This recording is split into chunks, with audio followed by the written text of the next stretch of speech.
ఒక్కసారి ఊహించుకోండి, new year celebration చేసుకోవడానికి విదేశీ టూర్కు వెళ్లిన ఒక 20 ఏళ్ల యువకుడు కొన్ని రోజుల తర్వాత ఇంటికి తిరిగి రావాల్సింది పోయి ప్రపంచంలోనే అత్యంత రహస్యమైన దేశమైన ఉత్తర కొరియాలో చిక్కుకుపోయాడు. కొన్ని వారాల తర్వాత అతనిపై ఉన్న ఆరోపణ ఏంటో ప్రపంచానికి తెలుస్తుంది. ఒక ప్రభుత్వ పోస్టర్ను తీసేయడానికి ప్రయత్నించాడని ఉత్తర కొరియా ఆరోపించింది.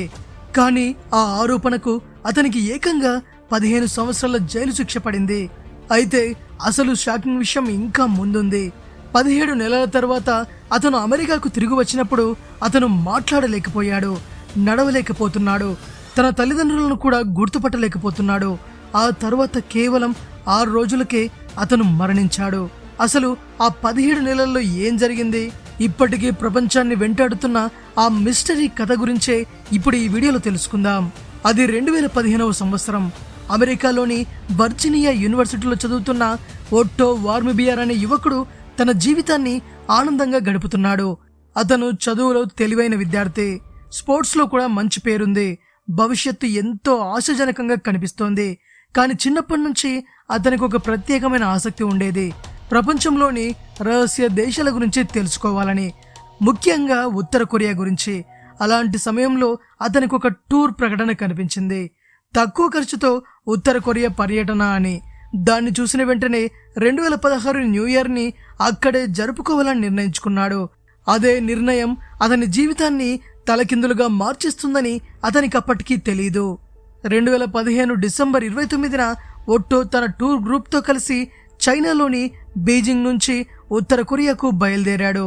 కొన్ని గంటల తర్వాత వారు ప్యాంగ్యాంగ్ చేరుకున్నారు. అక్కడ వారిని యాంగ్కాడో ఇంటర్నేషనల్ హోటల్లో ఉంచారు. మొదట కొన్ని రోజులు చాలా సాధారణంగా గడిచాయి. టూర్లు, ఫోటోలు, సెలబ్రేషన్స్ అన్నీ బాగానే జరుగుతున్నాయి. డిసెంబర్ 31న న్యూ ఇయర్ వేడుకల్లో కూడా ఒట్టో పాల్గొన్నాడు. అతను సంతోషంగా కనిపించాడు.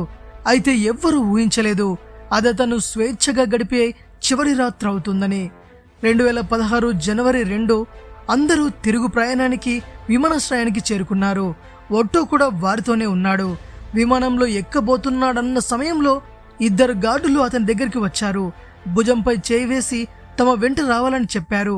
ఎందుకు అని అడిగినా సమాధానం రాలేదు. అతను అక్కడి నుంచి తీసుకెళ్లిపోయారు. అతని స్నేహితులు ఇది సాధారణ తనిఖీ అనుకున్నారు. ఒట్టో కూడా అలాగే అనుకున్నాడు. కానీ అదే అతని జీవితాన్ని మార్చేసిన క్షణం. కొద్దిసేపటి తర్వాత ఒక అధికారి విమానంలోకి వచ్చి ఒట్టోకు ఆరోగ్యం బాగోలేదని అతన్ని ఆసుపత్రికి తీసుకెళ్తున్నామని ప్రకటించాడు. దాంతో అందరూ ఆశ్చర్యపోయారు, ఎందుకంటే కొద్దిసేపటి క్రితమే అతను ఆరోగ్యంగా ఉన్నాడు. అయితే అసలు నిజమేంటో ఎవ్వరికీ తెలియలేదు. ఒట్టో లేకుండానే విమానం బయలుదేరింది. కొన్ని వారాల తర్వాత ఉత్తర కొరియా ప్రభుత్వం ఒక ప్రకటనను విడుదల చేసింది. దేశానికి వ్యతిరేకంగా పనిచేసినందుకు ఒట్టోను అరెస్ట్ చేశామని తెలిపారు. అయితే అసలు నేరం ఏంటో వెంటనే చెప్పలేదు. దాదాపు 6 వారాల తర్వాత ఒక పత్రికా సమావేశంలో ఒట్టోను మీడియా ముందుకు తీసుకొచ్చారు. అప్పుడు అతను ఏడుస్తూ ఆ ప్రకటన చదివాడు. తాను హోటల్లో ఉన్న ఒక ప్రభుత్వ పోస్టర్ను తీసేయడానికి ప్రయత్నించానని ఒప్పుకున్నాడు. అయితే ఈ ఒప్పుకోవడం స్వచ్ఛందమా లేక ఒత్తిడిలో చేశాడా అనే ప్రశ్నలు అప్పటి నుంచే మొదలయ్యాయి. ఆ తరువాత ఉత్తర కొరియా కోర్టు అతనికి 15 సంవత్సరాల జైలు శిక్ష విధించింది. ఒక్క చిన్న పోస్టర్ కారణంగా 15 సంవత్సరాల జైలు శిక్ష అంటే నిజంగా ఇది నమ్మేలా లేదు. ఈ వార్త ప్రపంచవ్యాప్తంగా చర్చనీయాంశమైంది. ఇప్పుడు ఈ కథలో మరో ఆసక్తికరమైన విషయం గురించి తెలుసుకుందాం. అదే యాంగ్కాడో ఇంటర్నేషనల్ హోటల్.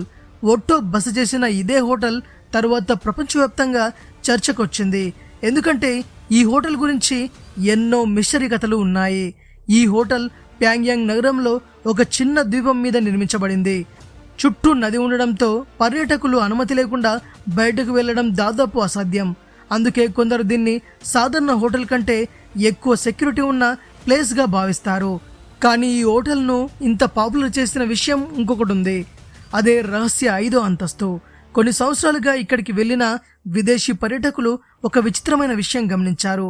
హోటల్ లిఫ్టులో అన్ని అంతస్తుల బటన్లు కనిపించిన 5వ అంతస్తు బటన్ మాత్రం కనిపించదట. దాంతో కొంతమంది పర్యాటకులు మెట్ల ద్వారా ఆ అంతస్తుకు వెళ్లేందుకు ప్రయత్నించారు. వారిలో కొందరు వీడియోలు కూడా తీశారు. ఆ వీడియోల్లో పొడవైన ఖాళీ కారిడార్లు, లాక్ చేసిన గదులు, మరియు గోడలపై పెద్ద పెద్ద ప్రభుత్వ ప్రచార పోస్టర్లు కనిపించాయి. అవి చూసిన తర్వాత ఎన్నో ఊహాగానాలు మొదలయ్యాయి. ఆ అంతస్తును ప్రభుత్వ అధికారులు ఉపయోగిస్తున్నారా, లేదా విదేశీ పర్యాటకులపై నిఘా పెట్టేందుకు ఈ ఫ్లోర్ను వాడుతున్నారా, లేదా అది కేవలం సిబ్బంది కోసం ఉంచిన ప్లేసా? ఇలా చాలా ప్రశ్నలు తలెత్తాయి. అయితే దీనిపై ఉత్తర కొరియా ప్రభుత్వం ఎప్పుడూ అధికారికంగా వివరణ ఇవ్వలేదు. ఇక్కడ మరో ఆసక్తికర విషయం ఏంటంటే, ఒట్టోపై ఆరోపణ చేసిన పోస్టర్ ఘటన కూడా హోటల్లోని సాధారణ పర్యాటకులకు అనుమతి లేని ప్రాంతంలోనే జరిగిందని చెప్పారు. అందుకే ఒట్టో కేసు గురించి మాట్లాడినప్పుడు యాంగాక్టో హోటల్ పేరు ఇప్పటికీ తరచుగా వినిపిస్తూనే ఉంటుంది. అయితే ఈ హోటల్ మిస్టరీకి ఒట్టో కేసుకి నేరుగా సంబంధం ఉందని నిరూపించే ఆధారాలు మాత్రం ఇప్పటి వరకు దొరకలేదు. ఆ తర్వాత ఒట్టో గురించి ప్రపంచానికి ఎలాంటి సమాచారం రాలేదు. 1 నెల, 6 నెలలు, 1 సంవత్సరం, అలా 17 నెలలు గడిచిపోయాయి. అప్పుడే అకస్మాత్తుగా ఒక వార్త వచ్చింది. ఉత్తర కొరియా ఒట్టోను విడుదల చేయడానికి సిద్ధమైంది అని. 15 సంవత్సరాల శిక్ష పడిన వ్యక్తిని కేవలం 15 నెలల్లో ఎందుకు వదిలిస్తున్నారు అనే ప్రశ్న తలెత్తింది. 2017 జూన్ 13 ఒట్టో అమెరికాకు చేరుకున్నాడు. కానీ అతన్ని చూసిన క్షణంలోనే అతని తల్లిదండ్రులు షాక్ అయిపోయారు. ఎందుకంటే వాళ్ళ కళ్ళ ముందు నిల్చున్న వ్యక్తి వాళ్ళ కొడుకు కానే కాదు. ఎందుకంటే అతను మాట్లాడలేడు, నడవలేడు, ఎవరిని గుర్తుపట్టలేడు. అతను పూర్తిగా స్పందించలేని స్థితిలో ఉన్నాడు. వైద్యులు ఒట్టోను పరీక్షించిన తర్వాత మరింత భయంకరమైన విషయం బయటపడింది. అతని మెదడు తీవ్రంగా దెబ్బతింది. అతని మెదడుకు చాలా కాలం ఆక్సిజన్ అందకపోవడం వల్ల ఈ పరిస్థితి వచ్చిందని వైద్యులు తెలిపారు. అయితే ఉత్తర కొరియా మరో కథ చెబుతోంది. జైలులో ఉండగా అతనికి ఒక అరుదైన వ్యాధి వచ్చిందని, ఆ తర్వాత అతను కోమాలోకి వెళ్లిపోయాడని తెలిపింది. కానీ అమెరికన్ డాక్టర్లు ఆ వివరణను అంగీకరించలేదు. ఆ వ్యాధికి సంబంధించిన స్పష్టమైన ఆధారాలు కూడా కనిపించలేదని చెప్పారు. ఇంకా ఆశ్చర్యకరమైన విషయం ఏంటంటే, అతని కాలిపై ఒక పెద్ద గాయం కూడా కనిపించింది. అది ఎలా ఏర్పడిందో ఎవ్వరూ చెప్పలేకపోయారు. దాంతో అనుమానాలు మరింత పెరిగాయి. అమెరికాకు తిరిగి వచ్చిన కేవలం 6 రోజుల తర్వాత 2017 జూన్ 19న ఒట్టో వార్మ్బియర్ మరణించాడు. అతని వయస్సు కేవలం 22 సంవత్సరాలు మాత్రమే. ఇప్పుడు అసలు ప్రశ్న ఏంటంటే, ఆ 17 నెలల్లో ఏం జరిగింది? దీనిపై ఎన్నో అభిప్రాయాలు ఉన్నాయి. కొంతమంది ఉత్తర కొరియా చెప్పిన కథలే నమ్ముతున్నారు.